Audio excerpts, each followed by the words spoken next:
दावत खिताब दूंगा जो इस टॉपिक पे डॉक्टर आयशा अब्दुल्ला साहिबा को, जो एसोसिएट प्रोफेसर ऑफ ऑफ्थल्मोलॉजी है और वाइस डीन है पेशावर मेडिकल कॉलेज, कि वो intrapersonal communication for professional development पे अपने सेशन दें। औज़ु बिल्लाहि मिनश शैतानिर रजीम, बिस्मिल्लाहिर रहमानिर रहीम। रब्बि इश्रह ली सदरी व यस्सिर ली अमरी वहलुल उक़दतम मिन लिसानी यफ़क़हू क़ौली। Ladies and gentlemen, Assalamu alaikum wa rahmatullahi wa barakatuh. In the next few minutes, I'll try to generate some questions in our minds, and then we'll try to answer those questions together as we think about them. At the end, hopefully, we will be able to conclude with some purposeful conclusions. In honor of guests from our brotherly countries, I will try to speak in English, but would depart from English where the situation demands, and for that I apologize in advance. This talk is organized around 4 seminal questions. What is intrapersonal communication? How is it different from interpersonal and other forms of communication? And why has it gained so much importance recently? Why is it worthy of discussion at this particular forum of PIMA? When we come to our first question, what is intrapersonal communication? We come across phrases like communication within the self-talk, a journey within, a dialogue with the self, a process of introspection, catharsis, a process of reflection, metacognition, understanding of one's self, the way we think, the way we feel, the way we interpret. When we carry on this exploration of the term intrapersonal communication, we ask ourselves, is it a cognitive paradigm? Is it related to thinking only? Is it a skill? Is it something to do with our behaviors and attitude? And I would request you to think about it. Out of all the 3, what do you think it is? The first, the second, or the third? I'm sure your answer would be, it's a combination of all the 3. So that makes it a competency. If it's a competency, it doesn't come on its own. It has to be developed. It has to be practiced. It has to be excelled in. Then we ask ourselves, how essential is it? Alright, we understand what it is. But then, why is it so important? How essential?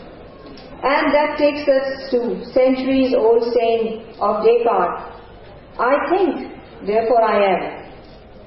The very essence of being a human being. Thinking.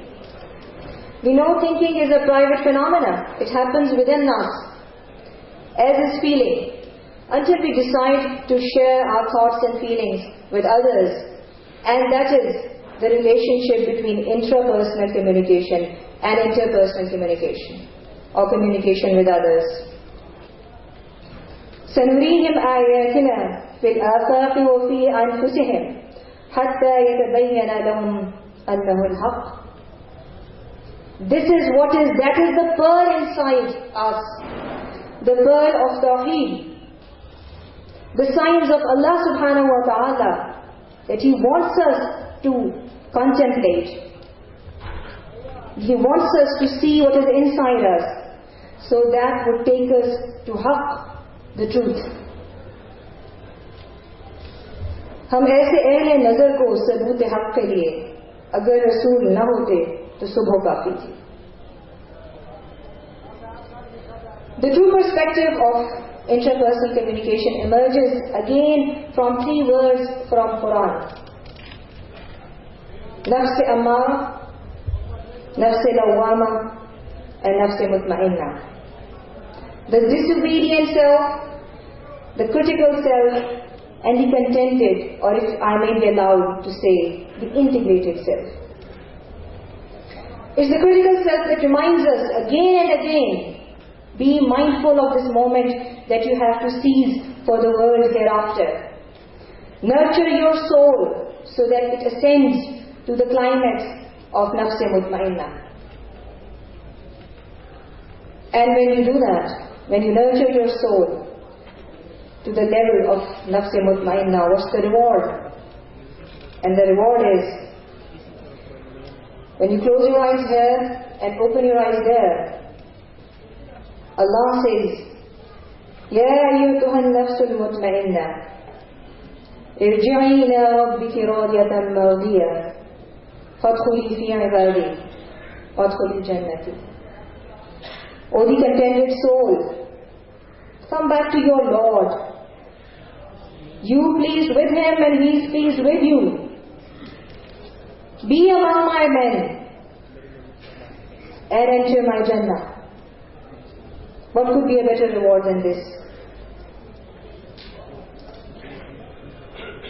We come to some conclusions, hopefully, that the intrapersonal communication could be a strong tool for personal discovery and understanding of the self as part of and apart from our path. It is a competency that ensures personal and professional growth and development. It has a diagnostic and therapeutic value if undertaken sincerely. It integrates the personality in search for excellence. It is essentially living with intention. Each moment we live with an intention. Al-amalu bin niyat. If there is no niyah, there is no amal. If there is no amal, there is nothing for the world hereafter. We do not submit to our wishes, but we seek the pleasure of Allah. The deontological concept of ethics, that we do it out of duty, is there in the West as well. We don't do it out of our duty. We do it for the sake of Allah subhanahu wa ta'ala. We don't do it for any pleasure, like the utilitarians. We do it for the pleasure of Allah subhanahu wa ta'ala. So we do not submit to our wishes. And I will end with this dua. तेरी दुआ है कि वो तेरी आरज़ू पूरी, मेरी दुआ है तेरी आरज़ू बदल जाए.